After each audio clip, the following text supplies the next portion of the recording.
9장 1절서부터 6절까지 말씀입니다. 구약성경 60쪽 전후로 읽겠습니다.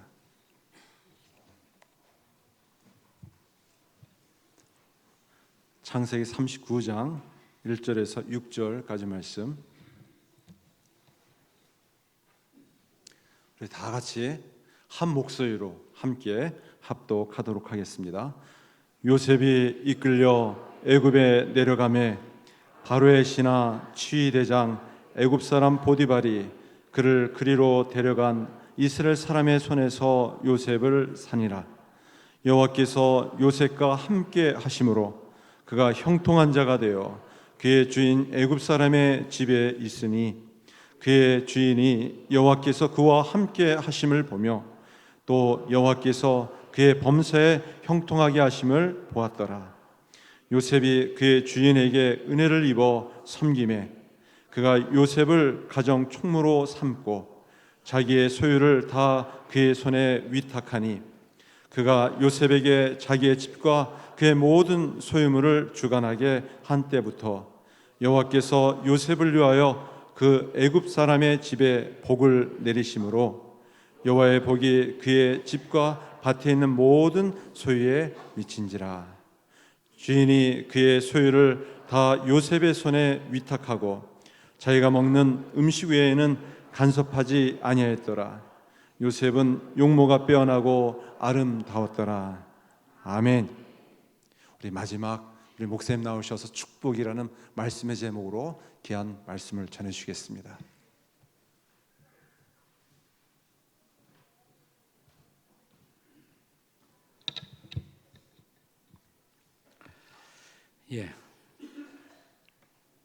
정들자 이별이네요. 이제 마지막 시간입니다. 첫날 저녁 무슨 말씀을 나눴어요? 다 까잡수셨습니까? 첫날 말씀이 뭐예요? 주제가 회복. 회복. 오늘 마지막 시간은 축복입니다. 회복에서 축복으로 끝납니다. 근데 축복 그러면 우리가 어떻게 하나님 앞에 복을 받느냐, 아마 이런 얘기를 할 것으로 기대하는 분이 있을지 몰라요. 근데 저는 우리가 하나님 앞에 복 받는 얘기를 하려고 그러는 것이 아니라 우리가 어떻게 이웃들에게 복이 되는 인생을 사느냐, 이런 얘기를 하려고 그래요. 어떻게 우리가 축복의 통로가 되느냐, 축복을 흘려보내는, 그래서 나 때문에 다른 사람이 복을 누리는 인생, 그것이 하나님이 저와 여러분을 하나님의 백성으로 그리스도인으로 부른 존재의 이유가 되기 때문입니다. 우리 믿음의 오리지널 조상 아브라함을 부르셨을 때 하나님이 하신 말씀이 뭐예요? 창세기 12장 1절 이하에 보시면 내가 너를 복을 주겠다. 근데 복을 주겠다로 끝나지 않아요.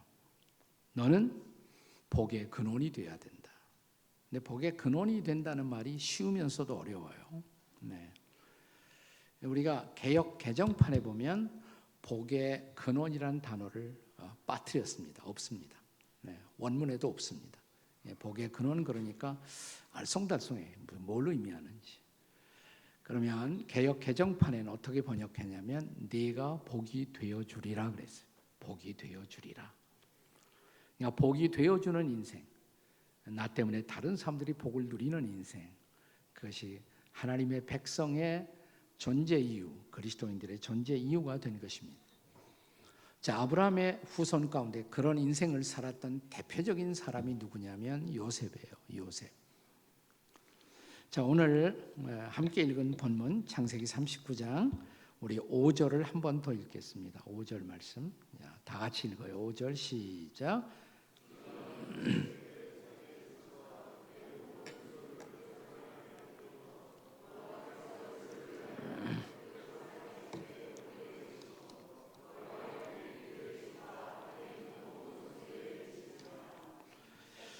이 창세기 39장의 상황은 요셉이 애굽에 에집트라는 나라에 노예로 팔려갑니다. 그래서 당시에 에집트라는 이 강대국의 최고의 통치자인 바로를 모시고 있었던 친위 대장 보디발이라는 사람의 집에서 머슴살이를 합니다. 그 보디발의 집에서 머슴살이 하고 있는 요셉의 모습을 증언한 말씀이 오늘 본문의 5절이에요. 여기 5절에서 그가 요셉에게 자기의 집과 그의 모든 소유물을 주관하게 한 때부터 여호와께서 요셉을 위하여 그 애굽 사람의 집에 복을 내리심으로. 우리말 번역은 요셉을 위하여 그랬는데 더 좋은 번역은 뭐냐면 요셉 때문에예요. 요셉 때문에. 하나님이 요셉 때문에 그 애굽 사람의 집, 보디발의 집을 축복하셨다 이 말이에요. 요셉 때문에. 그러니까 보디발은 요셉을 머슴으로 고용해서 보디발의 집이 그리고 자기와 그 집이 복을 누리게 된 것입니다. 그러니까 틀림없이 어느 날 요셉을 불러놓고 보디발이 이렇게 말했을 거란 말이죠. 조셉, 당신이 바로 우리 집의 축복이요. 당신 때문에 우리가 복을 누리게 되었소. 한국에서는 자기 와이프를 자랑하면 뭐라고 그럽니까? 팔불출이라고 그러죠. 네. 근데 너무 한국적인 개념이에요. 와이프 자랑하는 것이 좋은 일입니다. 네. 제가 와이프 자랑을 한번 해보겠습니다. 네. 제가 장남이고 동생이 6이에요. 동생이 6. 자, 그런 집에 시집을 온다는 것이 쉬워요? 안 쉬워요? 안 쉽게. 자기도 고민 많이 했대요. 고민 많이 했어요. 한 주간 동안 자기가 기도했는데 마지막 날 하나님의 음성을 들었대요. 그 음성은 뭐냐면 내가 책임지겠다. 네. 그래서 나한테 시집을 왔대요. 네. 자, 동생은 6, 우리 아버지는 빚을 많이 지고 어디론가 사라지셨어. 그러니까 우리 집에 있는 재산은 빚이에요. 빚만 있는 집. 거기다 내 동생은 6명이어야 되고. 얼마나 힘들었겠어요, 제 아내가. 네. 근데 시집 와서 걱정을 안 해. 걱정을 도무지 안 해. 나는 걱정을 안 하는 아내를 보면 내가 걱정이 돼요. 걱정을 해야 될 때 왜 걱정 안 하나? 근데 하나님이 책임져 주시겠다고 약속하셨다는. 그리고 걱정을 안 해요. 근데 정말 책임져 주시더라고요. 네. 한 번은 저희 어머님이 생신이 되어서 친구들을 초대했어요. 이렇게 대화를 나누시는데 어머니가 친구들하고 대화를 하는데 제가 옆을 지나가다가 어머니가 하시는 말씀을 들었어요. 어머니가 자기 며느리 얘기하더라고요. 그러니까 우리 어머니 며느리는 나하고 관계가 있는 여자겠죠? 네. 어머니가 며느리 얘기하면서 그 아이가 복덩이에요. 그 아이가 들어와서 우리 집이 복을 누리게 되었어 그래요. 그 아이가 들어와서 복을 누리게 되었어. 제 아내 얘기하려고 그런 것이 아니라 저는 그것이 모든 그리스도인들의 존재 이유가 되어야 돼요. 우리가 축복의 이유가 되어야 돼요. 축복의 이유. 요셉이 그런 인생을 살 수 있었던 비밀이 뭘까? 비밀. 그런 축복된 인생, 복을 끼치는 인생을 살 수 있었던 비밀은 도대체 무엇 때문일까? 첫째는 저는 그것은 요셉의 영성에서 찾아야 한다고 생각해요. 영성. 어떤 영성이?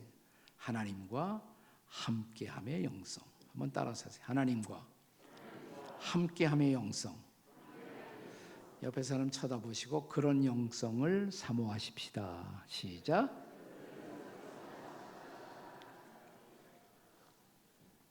뭘 사모해요? 하나님과 함께함의 영성. 자, 오늘 본문 2절을 읽겠습니다. 39장 2절. 39장 2절 같이 읽어요. 시작. 여호와께서 요셉과 함께 하심으로 그가 형통한 자가 되어 그의 주인 애굽 사람의 집에 있으니. 우리는 이 구절에서 매력적으로 다가오는 단어가 있다면 형통한 자가 되었다. 그가 형통한 자가 되었다. 그러나 성경은 요셉이 형통한 자가 되었다는 것을 강조하기에 앞서서 먼저 뭘 강조하냐면 하나님이 여호와가 요셉과 함께했다. 그러니까 요셉 편에서는 하나님과 함께하는 삶을 살았다는 거예요. 네. 근데 이것은 보디발의 집에 있을 때만 그런 것이 아니라 어디서나 요셉은 그렇게 살았어요. 우리는 어떤 삶의 한 마당, 한 장면에서의 사람을 보고 그 사람의 일생을 전체를 다 평가할 수는 없어요. 한 번쯤은 누구나 잘할 수가 있어요. 한 번쯤은 누구나 쇼를 할 수가 있어요. 그러나 그 사람의 삶의 여러 마당을 보니까 일관성 있는 삶의 모습이 있어요. 일관성 있는. 그 요셉의 일관성 있는 삶의 모습이 뭐냐? 하나님이 함께하는 삶을 살았다는 것입니다. 어떻게 하느냐? 자, 39장 초반부는 보디발의 집에서 머슴살이하는, 노예살이하는 요셉의 모습이에요. 근데 39장 끝날 때쯤 되면 자, 요셉이 감옥에 들어가요. 억울하게 들어갑니다. 자, 요셉을 고용했던 보디발은 괜찮은 사람 같이 보여요. 근데 문제는 미세스 보디발이 좀 문제가 있는 여자예요. 미세스 보디발이. 알죠? 내가 자세히 설명 안 해도 성경 아는 사람은 알 거예요. 그 미세스 보디발 때문에 요셉이 억울하게 감옥에 들어간 거예요. 자, 그런데도 자, 39장 20절부터 보시면 39장이 끝날 무렵 20절부터 보시면 이에 요셉의 주인이 그를 잡아 옥에 가두니 그 옥은 왕의 죄수를 가두는 곳이었더라. 요셉이 옥에 갇혔으나 그 다음 절 21절 여호와께서 요셉과 뭐예요? 함께 하시고 그러니까 어디에서도 감옥에서도 함께 하시고 그러니까 어디서나 하나님이 함께하는 삶을 살았다. 하나님이 함께한다. 여러분 그렇게 고백할 수가 있습니까? 하나님은 정말 나와 함께 하신다. 어디서나. 교회에 있을 때뿐만 아니라 집에서도 직장에서도 어디서나 하나님은 나와 함께 하신다. 이런 게 영성이에요. 영성. 영성이라는 것은 우리의 삶의 영적인 특성을 말하는 거예요. 영적인 특성. 요셉의 중요한 영성이 뭐냐면 하나님과 함께 하심의 삶을 살았다는 것입니다. 기독교 영성을 공부하는 사람들에게 현대의 고전처럼 읽히워지는 책 가운데 하나님의 임재의 연습이라는 책이 있습니다. 하나님의 임재의 연습. 이 책을 쓴 사람은 로렌스 형제라고 알려져 있습니다. 브로더 로렌스. 본명은 아닌데요. 본명은 따로 있어요. 니콜라스 헐먼이라는 본명이 있지만 보통 사람들은 그를 로렌스 형제 이렇게 불렀어요. 자, 16세기에 그는 불란서의 파리 근교의 수도원의 부엌에서 일하는 쿡이었어요. 요리사였어요. 설교하는 사람도 아니고, 무슨 그 어떤 교회 조직의 우두머리에 있었던 사람도 아니고, 부엌 식당에서 일하는 요리사예요. 그런데 사람들은 그를 만나면 마치 하나님을 만난 것 같은, 예수님을 만난 것 같은 그런 느낌을 언제나 받아요. 네. 자, 이 책은 그가 쓴 일기, 또 사람들과 대화한 것, 그런 걸 다 모아놓은 거예요. 편지 쓴 거. 근데 그 뒤편에는 부록으로 수도원 원장이 또 몇몇 사람이 로렌스 형제의 일상생활을 지켜본 그것을 기록한 내용이 뒤에 부록으로 붙어 있어요. 그 중에 이런 내용이 있어요. 로렌스 형제가 이 부엌에서 그릇을 닦을 때 보면 그는 항상 뭘 중얼거리면서 그릇을 닦는다. 기도하면서 그릇을 닦고 있는 것이다. 그는 심지어 그릇을 닦을 때도 하나님과 대화하고 하나님의 도움을 구하면서 정성을 다해서 그릇을 닦는다. 그리고 그릇을 깨끗이 다 닦은 후 자기의 의무를 완료한 후 부엌에서 사람들이 나가기를 기다려 그가 홀로 남게 되면 그는 부엌이 성소인 양 거기에 무릎을 꿇는다. 그리고 오랫동안 하나님과 독대하며 하나님과 대화를 나눈다. 얼마나 시간이 지났을까? 식당에서 나오는 로렌스 형제의 얼굴에서는 종종 형용할 수 없는 빛이 빛나곤 했다. 우리는 그와 대화하면서 예수님과 대화하는 느낌을 받았고 그의 손을 잡으면서 예수님의 손을 잡는 것 같은 느낌을 받았다. 자, 이 사람이 쓴 책이 뭐냐면 하나님의 임재의 연습. 그는 늘 하나님의 임재를 느끼면서 살았다. 늘 하나님과 동행했다 이 말입니다. 그러니까 우리가 축복을 말하기에 앞서서 축복 그러니까 어떻게 내가 복받아 잘 먹고 잘 사느냐 이것만 생각할지 모르지만 자, 요셉은 물론 복된 사람이에요. 축복을 누리기도 하고 축복을 나누기도 한 사람이에요. 그러나 그에 앞서 중요한 것은 그는 늘 하나님과 함께하는 영성을 갖고 있었다. 그래서 결과적으로 형통했다. 결과적으로 축복을 나누게 되었다. 이 말이에요. 그러므로 진정한 축복의 사람이 되려면 첫째로 요셉의 영성, 무슨 영성? 하나님과 함께함의 영성, 그 영성을 사모해야 할 줄로 믿습니다. 따라서 하나님과 함께함의 영성. 자, 옆에 사람 쳐다보고 그런 영성을 사모하십시다. 시작. 그런 영성을 사모하십시다. 네. 요셉이 축복의 사람이 된 두 번째 비밀을 저는 하나님의 청지기적 성실성이라고 말하고 싶어요. 따라서 하세요. 하나님의 청지기적 성실성. 자, 옆에 사람 쳐다보고 그런 성실성도 사모하십시다. 시작. 그런 성실성도 사모하십시다. 청지기, 이건 좀 어려운 말이죠. 옛날 말이에요. 영어로 스튜어드, 청지기, 스튜어드. 현대적인 단어로 바꿀 수 있다면 이게 뭐냐면 관리자예요. 청지기는 관리자예요. 매니저, 관리자. 관리자로서 그는 성실했다 이 말이에요. 성실했다.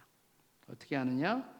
자, 오늘 본문 4절을 같이 읽겠습니다. 본문 4절, 창세기 39장 4절 다 함께 읽겠습니다. 시작. 요셉이 그의 주인에게 은혜를 입어 섬김에 그가 요셉을 가정총무로 삼고 자기의 소유를 다 그의 손에 위탁하니. 자, 보디발의 집에서 열심히 섬기고 일한 결과로 그 집에 뭐가 되었다? 가정총무가 되었다. 가정총무. 주인은 그에게 자기의 모든 소유를 요셉에게 다 맡겼다. 위탁했다. 그래서 가정총무가 되었다. 이 말을 바꾸어서 말할까요? 쉽게 요셉은 믿을 수 있는 사람이다 이 말이에요. 믿을 만한 사람이다. 믿을 수 있는 사람, 믿을 만한 사람. 왜냐하면 성실했기 때문에. 이걸 청지기적 성실성. 그는 성실한 사람이었어요. 자, 그러나 요셉의 인생의 드라마는 자, 보디발의 집에 가정총무로 끝나지 않죠. 자, 조금 있다가 요셉이 억울하게 어디 들어갔어요? 억울하게 어디 갔어요? 앞에 대답해봐. 앞에 둘이 얘기하지 말고 내 대답을 해봐. 요셉이 어디 들어갔어요? 거봐, 잊어버렸잖아. 요셉이 어디 들어갔어요? 감옥에 들어갔단 말이죠. 네. 근데 감옥에 들어가서도 요셉은 뭐예요? 성실했다. 어떻게 알 수가 있어요? 자, 21절 읽어보세요. 21절. 네. 21절. 네. 창세기 39장 21절 다 같이 시작. 여호와께서 요셉과 함께 하시고 그에게 인자를 더하사 간수장에게 은혜를 받게 하심에, 그 다음 절 22절까지 간수장이 옥중 죄수를 다 요셉의 손에 맡김으로 그 재반 사물을 요셉이 처리하고. 자, 요셉이 처음에 보디발의 집에서 뭐가 됐다? 가정총. 근데 조금 있다가 억울해하지만 감옥에 들어가는데 내가 왜 감옥에 들어왔어? 억울하게 들어왔으니까 늘 불평하고 컴플레인하고 이렇게 살아야 마땅한데 불평하지 않았어요, 요셉이. 예. 감옥에 들어가서도 성실했어요. 성실히 맡겨진 일을 했단 말이에요. 그러니까 어느 날 간수장이, 교도서장이 요셉을 딱 불렀어요. 그리고 요셉에게 모든 것을 다 위탁했어요. 교도소의 모든 일을. 그게 뭐냐면 감옥 총무가 된 거예요. 이건 진급한 거 아니에요? 자, 처음에 가정 총무하다가 이번에는 감옥 총무.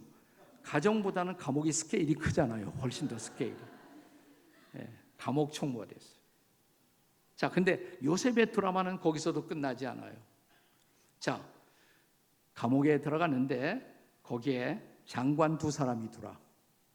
나는 이 스토리를 읽고 있으면 우리 한국의 역사를 읽는 것 같아요. 장관님들이 감옥에 들어왔다 나갔다. 우리나라하고 비슷하잖아요. 우리나라하고 비슷해. 네. 장관들의 꿈을 풀어줘요. 그리고 마침내 요셉은 그 나라의 뭐가 돼요? 애굽이라는 나라, 에집트의 뭐가 됩니까?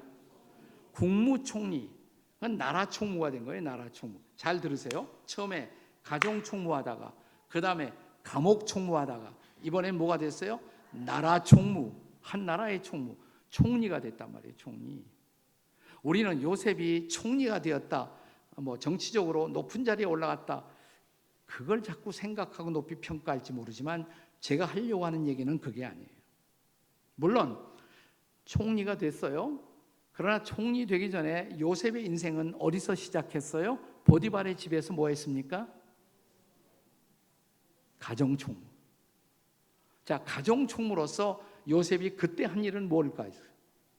보디발의 집에서 요셉이 하는 일들은 무슨 일이었을까요? 뭐 뻔하잖아요. 뭐 청소했을 것이고 창고 정리했을 것이고 뭐 그런 일 했을 거라.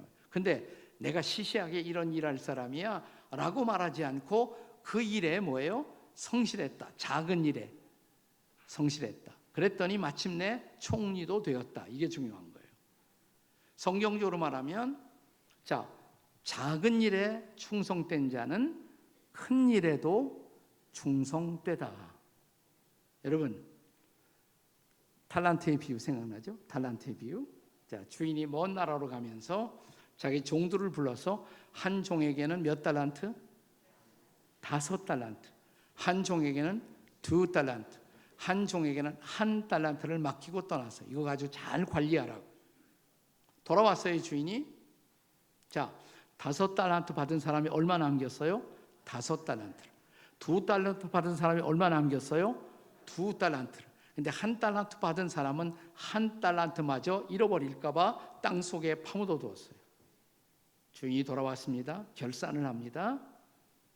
자, 그런데 5달란트 받아서 5달란트 남긴 사람, 이건 어마어마한 공적이에요. 왜 그러냐? 예수님 당시에 금 1달란트는 20년의 살라리에 해당되는 거예요. 그러니까 1달란트면 몇 년 살아요? 20년. 그럼 5달란트 가지면 몇 년 살아요? 100년이지. 그러니까 100년 살 걸 다 버는 거예요. 대단한 업적을 생긴 거죠. 그러면 주인이 와서 당신은 맡겨주신 것을 어마어마하게 남겼소. 당신들은 정말 큰 일에 충성했소. 이렇게 말해야 되는데 주인이 그렇게 말하지 않아요. 네가 작은 일에 충성하였으니 내가 많은 것으로 맡겨준다. 그러니까 이 주인의 관점은 하나님의 관점이에요. 이 주인의 관점이 하나님의 관점이에요. 하나님의 입장에서는 5달란트도 작은 것이고 1달란트도 작은 것이고. 여러분, 모든 만물을 소유하신 하나님의 입장에서 볼 때 뭐가 큰 일이겠어요? 하나님의 입장에서는 큰 일도 작은 일이고 작은 일도 작은 일이고. 따라서 하세요. 큰 일도 작은 일이고 작은 일도 작은 일이다.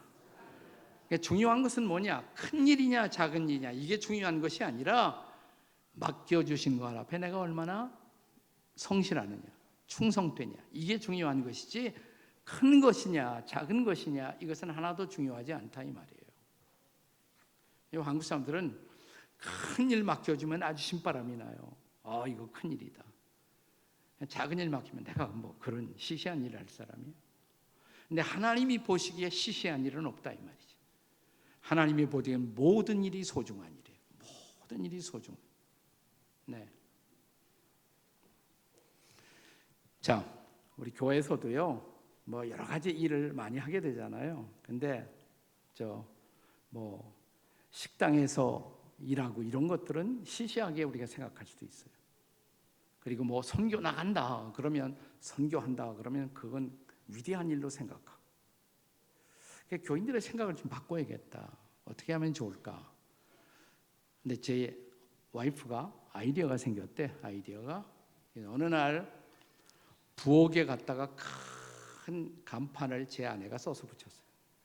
제 아내가 미술 선생님이에요. 그래서 이 글씨를 잘 써요. 그림도 잘 그리고. 네. 그래서 교회 부엌에다 뭘 썼냐면 세계 선교는 설거지에서부터 세계 선교는 설거지에서부터. 그러니까 설거지하는 일이 세계 선교와 무관하지 않다. 이 작은 일이 중요한 것이다. 실제로는 작은 일이.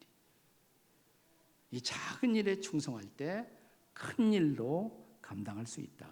우리가 어떻게 축복의 사람으로 평생을 살 수가 있느냐? 그건 뭐예요? 작은 일에 성실한 것. 이걸 청지기적 성실성이라고 부르는 것입니다. 여러분 축복의 사람 되기를 원하십니까? 우리 한국 사람들이 장점이 많은 민족이에요. 참 장점이 많아 우리 한국 사람. 근데 딱 하나 단점은 뭐냐면 너무 작은 나라에서 태어나서 그런지 너무 큰 것만 좋아해. 너무 큰 것만.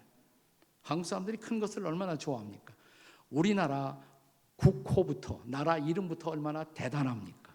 우리나라 이름이 뭐예요? 대한민국 짝짝짝이잖아요. 대한민국. 우리나라의 최고 수완을 우리는 뭐라고 불러요? 대통령님이라고 그러잖아요. 소통령이라고 안 그러고. 자, 우리나라에서 외교관을 파송하면 우리는 뭐라고 불러요? 대사님, 소사라고 안 그러죠. 대사라고 그래요. 대사. 우리나라 최고 학부를 뭐라고 불러요? 대학교, 대학원 그러잖아요. 예. 제가 이제 외국에서 이민 목회 좀 하다가 한참 한국에 다시 개척하려고 딱 돌아왔는데 보니까 서울에 와서 딱 느끼는 거지만 한국은 진짜 대자를 좋아한다. 저 서울에 한강에 걸려있는 다리들 다 뭐예요? 한강 대교, 영동 대교, 무너진 다리 하나 있어. 무너진 다리. 성수 대교. 그 대교 자랑하지 말고 성수 대교 만들 때 나사 하나, 못 하나 있어야 할 때 작은 디테일에 성실했더라면 성수대교 무너지겠습니까? 작은 것이 중요한 거예요. 사실은 작은 것이. 길도 보니까 서울에 있는, 나는 대구는 잘 모르겠어요. 서울에 가보니까 강남 대로, 양재 대로, 나는 때때로 소로가 그립다. 나는 소로가 좋은데 대로만 좋아해. 대로 큰 것만 좋아한단 말이에요. 큰 거. 네. 작은 것이 중요한 거예요. 작은 거. 작은 일 앞에 얼마나 성실하느냐. 작은 일 앞에. 옆에 있는 분들에게 작은 일에 성실합시다. 예. 그게 바로 뭐예요? 축복의 비밀이에요. 축복의 사람이 되는 비밀이에요. 하나만 더 할게. 하나만 더. 저는 길게 안 하니까 알죠? 들어봤죠? 지난 4월 동안. 길게 안 해요. 나는 빨리 하고 오늘 밤에 또 광주 가야 돼. 광주. 내일 광주에서 또 우리 목회자들 설교 세미나를 해야 돼요. 네. 그래서 빨리 끝나고 이 몸은 빨리 가야 돼 지금. 네. 자, 세 번째로 요셉의 축복된 삶의 또 하나의 비밀. 그 세 번째는 뭐냐면 하나님만을 나타내고자 하는 선교의 사람이었어요. 하나님을 나타내고자 하는 선교의 사람. 따라서 하나님을 나타내는 선교의 사람. 선교가 뭐예요? 선교. 미션이라고 그러죠. 미션. 하나님 나타내는 거예요. 하나님을 드러내는 거예요. 하나님을 증거하는 거예요. 예수님을 나타내는 거예요. 예수님을 증거하는 거. 그게 바로 미션이에요. 미션. 자, 오늘 본문의 3절을 같이 읽겠습니다. 창세기 39장 3절 다 같이 시작.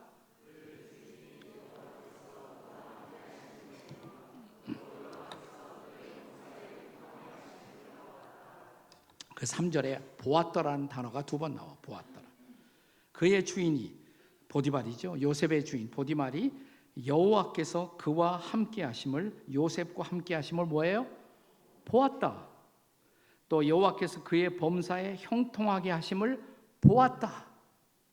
그러니까 요셉 편에서는 하나님을 보여주는 사람, 하나님을 보여주는 사람, 하나님을 드러내는 사람, 하나님을 자랑하고 하나님을 보여주고 하나님을 나타내는 인생을 요셉이 살았다 이 말이에요. 보디발의 집에서만 그런 것이 아니라 요셉은 항상 그랬어요. 항상. 어떻게 하느냐? 자, 요셉이 감옥에 들어갔다고 그랬어요. 억울하게. 자, 감옥에 두 장관이 들어오셨다고 그랬어요. 두 장관이. 이 두 장관님이 꿈을 꾸셨어요. 그리고 자기와 같이 갇혀 있는 요셉에게 꿈 얘기를 해요. 그리고 혹시 네가 우리 꿈을 풀어줄 수가 있냐. 마침 요셉에게는 다른 사람들의 꿈을 풀어줄 수 있는 그런 영적인 능력이 있었어요. 그러면 예, 말씀만 하십시오. 제가 풀어드리겠습니다. 그러면 되잖아요. 자, 그런데 요셉이 어떻게 대답해요? 창세기 40장. 자, 40장 8절 말씀. 자, 창세기 40장 8절 한번 그들이 거기에 다 같이 읽어요. 그들이 자 스크린에 친절하게 나와주니까 얼마나 좋아요. 다 같이 읽겠습니다. 시작. 그들이 그에게 이르되 우리가 꿈을 꾸었으나 이를 해석할 자가 없도다. 요셉이 그들에게 이르되 해석은 하나님께 있지 아니하니까 청하건대 내게 이르소서. 자, 요셉이 꿈을 해석할 능력이 있다 없다? 있었어요. 그러면 말씀하세요. 제가 해석해 드리죠. 이렇게 해야 되잖아요. 근데 그렇게 말하잖아요. 해석은 누구한테 있다? 하나님께 있습니다. 해석은 하나님이 할 것입니다. 하나님이 대답이십니다. 하나님이 해석자입니다. 누구를 드러내요? 하나님을 드러내. 하나님을 나타내. 하나님을 증거해요. 하나님만을. 이게 선교예요. 쉽게 말하면. 그게 바로 선교예요. 네. 자, 그 꿈을 잘 풀어준 것이 계기가 되어서 요셉이 드디어 누구의 부름을 받습니까? 파라오. 에집트의 최고 통치자 파라오가 불러요. 요셉을 불러요. 그러니까 파라오도 꿈을 꾼 거예요. 자, 이제 창세기 41장에 보시면 자, 41장 15절입니다. 창세기 41장 15절 말씀에 보면 이렇게 시작돼요. 바로가 요셉에게 이르되, 다 같이 읽어요. 시작. 바로가 요셉에게 이르되 내가 한 꿈을 꾸었으나 그것을 해석하는 자가 없더니 들은즉 너는 꿈을 들으면 능히 푼다고 하더라. 얼마나 좋은 기회예요. 내가 최고 통치자에게 인정받을 수 있는 기회, 내가 뜰 수 있는 기회. 말씀만 하세요. 제가 폐하, 제가, 지가, 신이 풀어드리리이다. 뭐 이렇게 말을 할 수 있잖아요. 그런데 요셉의 대답을 보세요. 기막힌 대답이에요. 16절. 자, 그 다음 절. 창세기 41장 16절. 자, 다 같이 읽겠습니다. 시작. 요셉이 바로에게 대답하여 이르되 내가 아니라 하나님께서 바로에게 편안한 대답을 하시리이다. 자, 뭐라고 그랬습니까? 요셉이 네, 신이 다 풀어드리죠. 이렇게 말하지 않고 뭐예요? 내가 아니라. 이게 중요한 거예요. 내가 아니라. 다 같이 내가 아니라. 내가 아니라. 내가 아니라. 하나님께서. Not me, but God. 내가 아니라 하나님께서. 하나님께서 대답을 주실 것입니다. 하나님이 대답이십니다. God is the answer. 하나님이 대답이십니다. 하나님이 대답을 줄 것입니다. 누구만 드러내요? 하나님만 드러내고 나는 아니에요. 선교하는 게 뭐예요? 자기 드러내는 거 아니에요. 하나님만 드러내는 거예요. 예수님만 드러내는 거예요. 성령님만 드러내는 거예요. 그게 진짜 선교예요. 진짜 봉사도 자기 드러내고 그러면 안 돼. 내가 했어요. 일 하나 해놓고 내가 했어요. 근데 그럴 수 있는 가능성이 많아. 저도 그래요. 나도 그럴 수 있는 가능성이. 나도 때때로는 내가 하는 걸 사람들이 알아주지 않을 때 내가 했다고 말하고 싶어요. 네. 사람들이 몰라주니까. 근데 그러면 안 되죠. 누구만 드러내야 돼? 하나님만. 그래서 나도 자꾸만 내가 나를 나타내는 것이 두려워서 내 와이프에게 부탁을 했어요. 여보, 나도 모르게 말이야. 내가 내 자랑하거나 그럴 때가 있으면 당신이 나를 도와줘요. 어떻게 도와줄까요? 그럴 때는 옆에 있다가 이렇게 해요. 그게 뭐예요? 두 눈 뜨고 못 봐주겠다. 이렇게 두 눈 뜨고 못 봐주겠다. 근데 한 번은 그래요, 와이프가. 내가 계속 신호를 줘도 당신 계속 자기 자랑하더라. 그랬어요? 그러면 더 세게 해줘요. 어떻게 해요? 그럴 때는 아예 이렇게 해줘요. 이게 뭐예요? 지랄하고 자빠졌네.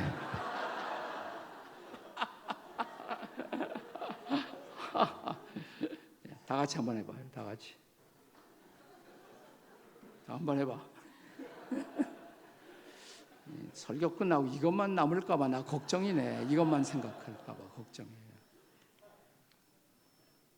그러니까 선교, 미션, 전도, 하나님만 증거하고 하나님만 나타내고 하나님만 자랑하고 예수님만 나타내고 예수님만 자랑하고. 오늘 새벽에 제가 사명에 대해서 같이 나눴어요. 오늘 새벽에 못 오신 분은 꼭 테이프로 들으세요. 녹음됐나 모르겠나. 사명. 우리는 사명 공동체예요. 예수님 증거하기 위해서. 마지막 결산 때 다른 거 묻지 않아요. 하나님이 너 얼마나 내가 너를 구원했는데 얼마나 이 구원의 복음을 전했니? 증거했니? 정말 자기의 짧은 인생을 걸고 유감없이 예수님을 증거하다가 간 저희 교회 자매 하나 얘기해 드릴게요. 저희 교회 자매예요. 이 자매 아버님은 장로님이시고 제가 교회 지구촌교회 개척하는 동안에 무려 교회당을 5번이나 옮겼는데 그때마다 건축위원장, 건축팀장을 하셨어요. 그 어머니는 여자 전도사님이에요. 그래서 교구를 맡아서 열심히 전도하시던 어머님이에요. 그 집 딸이에요. 딸. 네.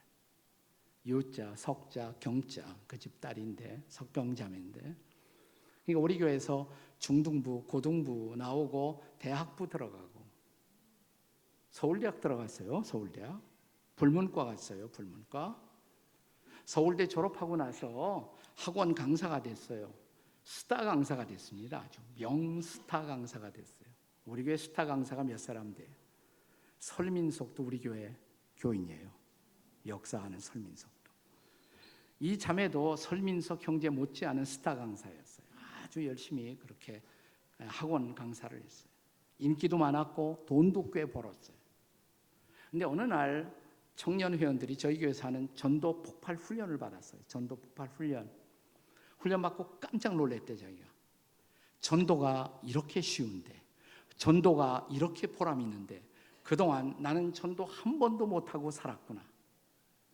되게 우리 장로님 딸들, 아들들, 집사님 딸, 아들, 권사님 딸, 아들이 교회에서 너무 예쁘게만 자라다 보면 이렇게 야성이 없어. 영적인 야성이 없어. 이 자매도 그랬단 말이에요. 근데 전도 훈련을 받고 나서 야, 전도해야겠구나. 그래서 이제 학원 딱 끝나면 조를 편성해갖고 식사를 같이 해. 5명, 4명 식사 끝나면 복음 제시를 해요. 그럼 다 예수님 영접하는 거예요. 전도하는 족족 다 예수님 영접하고 걔들의 인생이 변하고 이 모습을 보고 자기가 스스로 충격을 받았어요. 야, 이런 전도. 근데 이 세상에는 복음을 한 번도 듣지 못한 나라 사람들이 얼마나 많은가. 그러면서 어느 날 들어온 생각, 내가 선교사 해볼까? 선교사. 저를 찾아왔어요. 목사님, 제가 선교사 하고 싶은데 정식 신학교 하고 선교사 할 거예요. 제가 미국에 신학교 가고 싶은데 목사님이 추천해 주세요. 제가 공부한 신학교를 제가 추천했어요. 시카고에 있는 트리니티라는 신학교를 추천했어요. 공부했어요. 3년. 한 학기 더 하면 졸업해요. 근데 저에게 편지가 왔어요. 목사님, 한 학기 더 하면 졸업해요. 근데 신학교에는 목회 실습이라는 것이 있는데 그걸 해야 졸업장을 받는데 목회 실습만은 고향교회 가서 하고 싶어요. 저를 실습 전도사로 이렇게 해줄 수 있나요? 제가 또 건강도 요즘 안 좋아서 건강도 추스리고 그렇게 하고 싶어요. 실습 전도사는 뭐 이렇게 교회에서 막 절차가 복잡한 게 아니니까 걱정하지 말고 나오라. 나왔어요. 실습 전도사 임명받고 막 시작하면서 건강 체크업을 했어요. 근데 뜻밖의 직장암 말기라는 판명을 받았어요. 직장암 말기. 근데 이 자매가 아주 직설적이고 굉장히 담대해요. 그래서 의사 선생님이 그렇게 말하더래요. 빨리 수술해야 된다고. 빨리. 제가 빨리 수술하면 몇 년 살아요. 그러니까 1년은 장담하죠. 겨우 1년밖에 못 살아요? 수술 안 받으면요 6개월도 장담 못해요. 6개월. 그래요?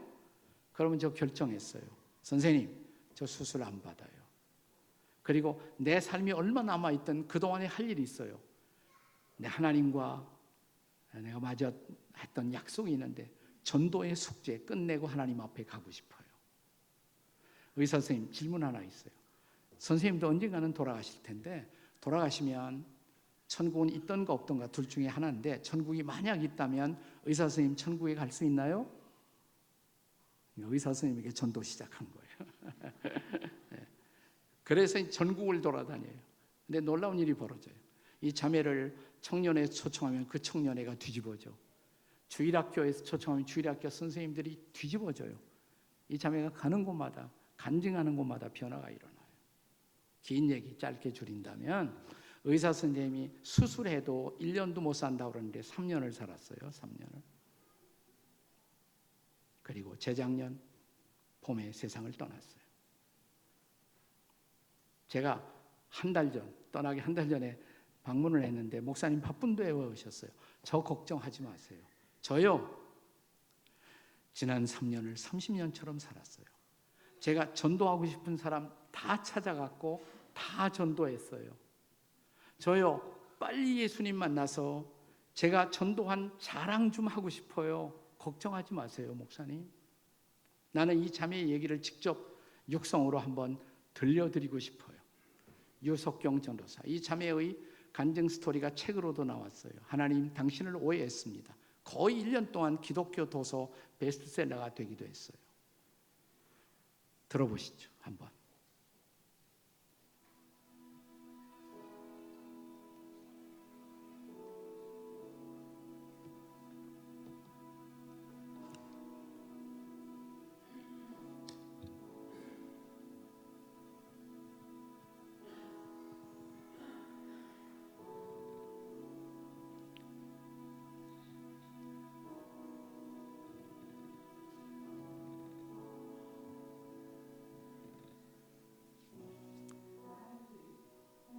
조금 크게.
이 간증이 세상 떠나기 한 달 전의 간증이거든요. 지금도 생생해요, 저는. 혹시 목사님이 제 장례를 집례하거든 꼭 이 찬송을 불러주세요. 찬송가 314장 내 구주 예수를 더욱 사랑 엎드려 비는 말 들으소서 내 진정 소원이 내 구주 예수를 더욱 사랑. 이전엔 이 세상 낙 기뻤어도 지금 내 기쁨은 오직 예수. 3절에 이 세상 떠날 때 찬양하고 숨질 때 하는 말 이것일세 다만 내 비는 말 내 구주 예수를 더욱 사랑. 장례식에 얼마나 많은 사람들이 왔는지 몰라. 이 자매의 전도를 받았던 사람, 이 자매의 축복을 받았던 사람들, 이 자매를 통해 복음을 받았던 많은 학생들. 그녀는 축복을 남겼고 축복의 통로가 되었고 축복의 사람이 되었습니다. 여러분, 마지막 생의 마지막 순간에서 보면 우리가 얼마나 오래 살았느냐 그건 하나도 중요하지 않아요. 어떻게 살았느냐, 어떻게 살았느냐. 내가 살다간 그곳에 나는 정말 축복을 남기는 사람으로 살 수가 있느냐. 여러분 어떻습니까? 축복의 사람 되시겠습니까? 여러분의 교회 축복의 공동체 되시겠습니까? 같이 머리 숙이고 기도하시겠습니다. 잠깐 기도하면서 그대로 놔두세요. 불 끄지 마세요. 그냥 놔두세요. 괜찮아요. 제가 질문할게요. 아주 직접적인 질문 던지고 싶어요. 나는 이 마지막 시간이기 때문에 제가 한번 질문 던지고 싶어요. 예수 믿고 신앙생활하면서 얼마나 전도했어요, 여러분? 여러분 통해 복음 받아들인 사람 얼마나 돼요? 도대체 얼마나 돼요? 아무도 움직이지 마세요. 잠깐만. 지금 너무 중요한 시간이에요. 움직이지 마세요. 아무도 움직이지 마세요. 너무 중요한 시간이에요. 말씀 앞에 응답하는 시간이 훨씬 더 중요한 거예요. 말씀을 받는 것도 중요하지만 응답하는 것. 나는 어떻게 내 인생을 앞으로 드리며 살 것인지. 여러분 통해 복음 받아들이고 예수님 앞에 온 사람 얼마나 되느냐 이 말이에요. 좀 죄송하지 않습니까? 하나님 앞에 내가 하나님 앞에 죄송하다면 내 남은 생에 남아있는 인생을 걸고 나도 전도하는 노력, 흉내라도 내면서 전도하면서 살고 싶습니다. 이제까지 제대로 그렇게 살지 못했다면 저 전도하며 살 거예요. 이 자매처럼 말할 수 있어요. 저 후회 없어요. 전도할 사람 다 했어요. 이제 예수님 앞에 자랑하고 싶어요. 보고하고 싶어요. 이렇게 살고 싶지 않아요. 나 전도하는 거 못한 거 죄송하다고, 나머지 인생을 걸고 전도하며 살고 싶다고, 그런 사람 손 들어보세요. 번쩍 손 들어보세요. 한번 자리에서 일어나 보세요. 자리에서. 네, 앞으로 남은 내 인생을 걸고 전도하려는 순종의 노력이라도 하면서 나 살고 싶다고 번쩍 일어나세요. 번쩍. 다른 사람이 일어나니까 일어나는 것이 아니라 정말 나도 예수님의 복음, 예수님 자랑하고 하나님 자랑하고 하나님을 증거하면서 나머지 내 인생을 살고 싶어요. 그런 사람들 자리에서 조용히 일어나세요. 조용히. 그래서 복음이 나에게서 끝나는 것이 아니라 복음이 나를 통해 다른 사람에게 전해지고 복음이 흘러가도록, 내가 믿은 예수, 다른 사람도 예수 믿게 되도록 그렇게 살고 싶어요. 목사님 기도해 주세요. 벌떡 일어나라고. 벌떡.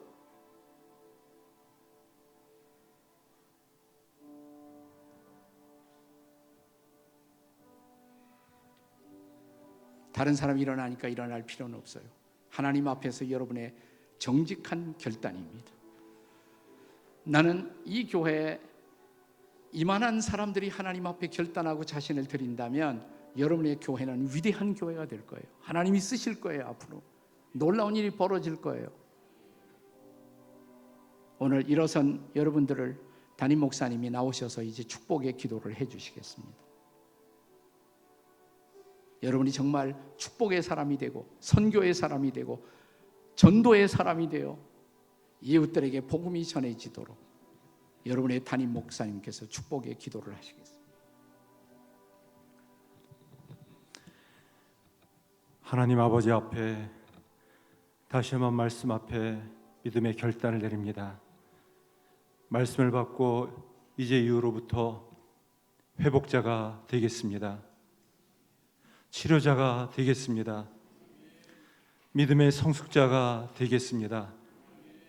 또한 잃어버린 영혼을 향한 주의 마음을 가지고 사랑하며 영혼을 구원하는 사명자로 살겠습니다. 더욱이 이 땅에 죽어가는 영혼을 향한 주의 마음을 가지고 많은 영혼들을 주님께로 인도하는 전도자로, 행복자로 살겠습니다. 다시 한번 하나님 앞에 믿음으로 결단하며 결심하는 주의 백성들 위해 은혜를 부어 주시옵소서.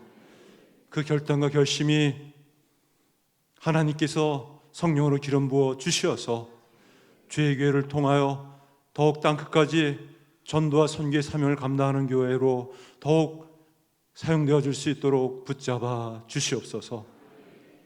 특별히 세우신 주의 종을 통하여 사흘 동안 귀한 말씀 부어주심을 감사합니다. 주신 말씀 평생의 축복이 되게 하여 주시옵소서. 이 말씀 붙잡고 믿음으로 순종하며 살아내려 하는 주의 백성 되게 하여 주시옵소서. 하나님 앞에 설 그날 주의 백성들이 착하고 충성된 종이라고 주 앞에 칭찬받고 인정받을 수 있도록 은혜 내려 주시옵소서. 우리가 녹슬어 없어지는 인생이 아니라 마르고 닳도록 주님을 위해 쓰임받다 주님 앞에 나아가게 하여 주시옵소서. 하늘의 미랄처럼 주님을 위해서 평생 믿음으로 살게 해주시고 주의 영광을 위해 드려지고 쓰임받을 수 있도록 주의 백성들을 축복하여 주시옵소서. 주의 교회를 붙잡아 주시옵소서.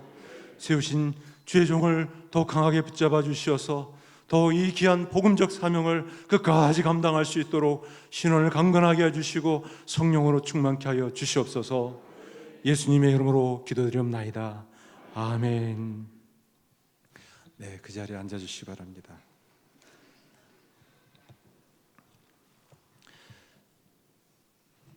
우리 찬송가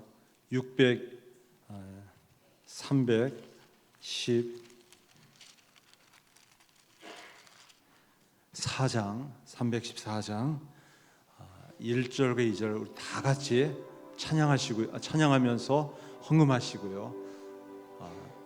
잠깐만입니다. 잠깐만. 3절은 일어서서 함께 찬양하겠습니다. 고백하면서. 그리고 목사님 나오셔서 헌금을 위해서 축복하여 기도해 주시고 또 축도로 마치겠습니다. 제가 갑자기 한 가지 하나님께서 아이디어를 주셨습니다. 제가 평생에 가장 존경하는 목사님을 또 이렇게 직접 강단에서 배웠고 또 사흘 동안 말씀의 은혜를 받았습니다. 참 평생 뵙기가 참 어려운 분입니다. 저 여러분들도 마찬가지라고 여겨집니다. 그래서 축도 이후에 다 강단 앞으로 나오셔서 평생에 한 번에 사진 한번 찍겠습니다. 다 인사하기는 어렵지만, 그래서 이 축복의 한 장면을 찍어가지고 목사님 앞에 계시고 우린 다 뒤에서 우리가 믿음으로 주님 앞에 평생 말씀 붙잡고 살겠습니다 라고 하면서 기념사진 한번 찍고 우리 목사님 그 위에 보내드리도록 하겠습니다. 그래도 되겠죠? 네, 우리 찬송가 314장 1절과 2절 같이 찬송하겠습니다.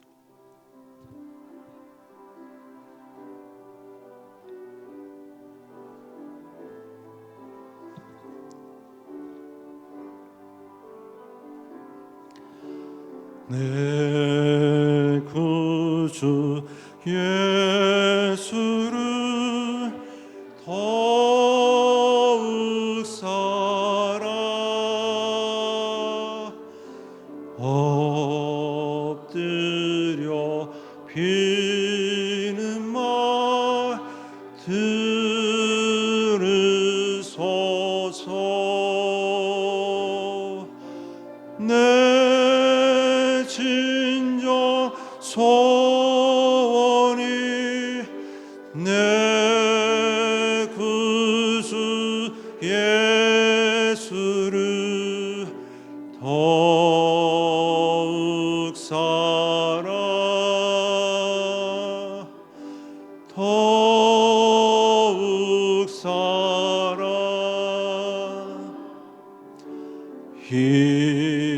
이전에 세상 나 길 기뻤어도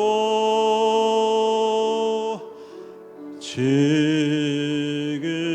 내 기쁨은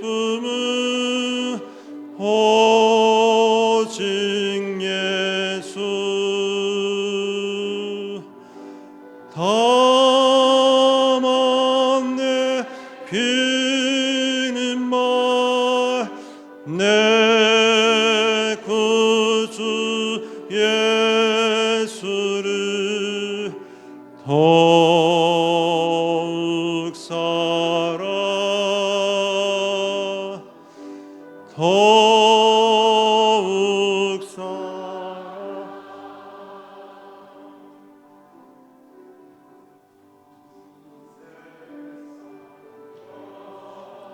우리 다 일어서시겠습니다. 일어서셔서 양하고 숨질 때 하는 말 이거 두 손을 높이 들고 한번 찬양하겠습니다. 나만 내 비는 말 내 구주 예수를 더욱 사랑 더욱 사랑.